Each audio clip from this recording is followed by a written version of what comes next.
研究发现，那些敢于接纳自己缺点的人，反而比完美主义者更容易达到目标。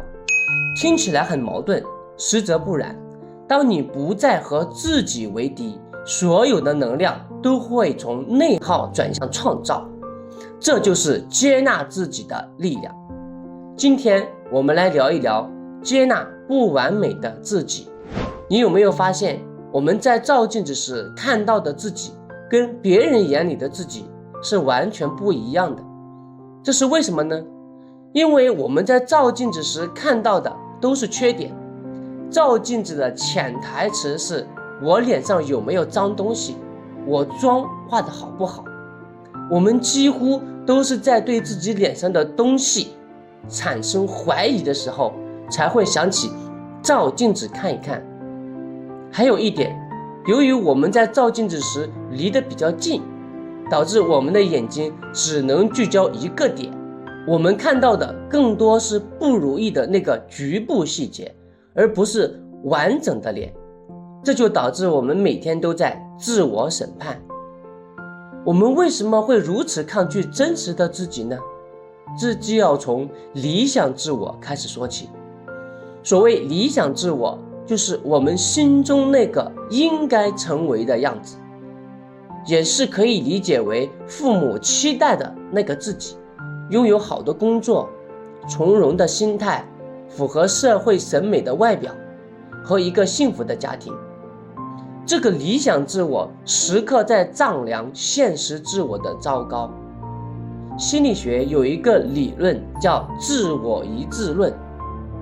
当理想自我与现实自我差距过大时，人们会产生强烈的认知失调。我们宁愿活在对完美的执念里，也不愿面对我本平凡的真相。就像有人立志要瘦1个月，却无法抗拒美食的诱惑后陷入自责的循环。理想自我在喊你必须完美，现实自我却在说我做不到啊。这种拉锯战消耗着我们的心理能量，我们既厌恶不够好的自己，又害怕承认理想很难实现，最终被困在努力却无果的焦虑状态。我们都误以为只有达到理想中的自我才能值得被爱，但事实上理想中的自我只是个理想，它更像是一个方向，而不是压力。就像登山时，山顶是目标，但沿途的风景，偶尔的休息，脚下的青石板才是爬山的意义。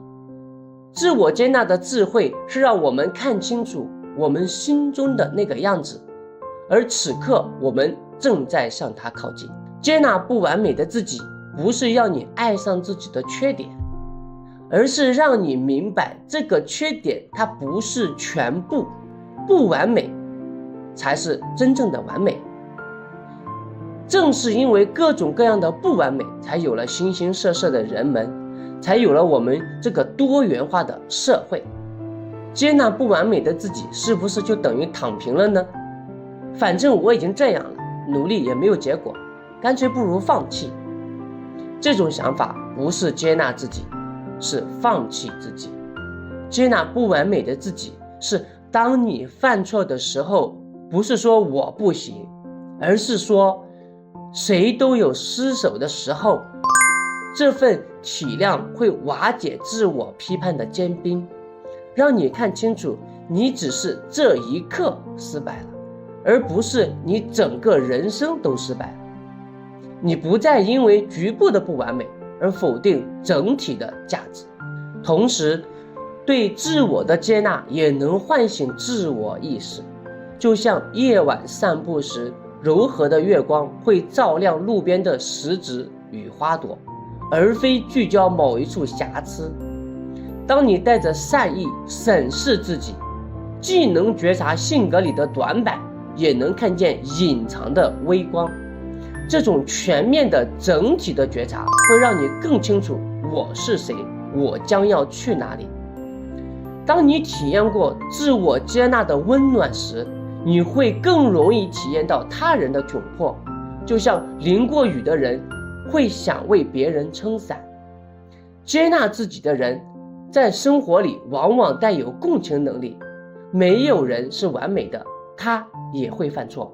接纳自己的不完美，就等于接纳了他人的不完美。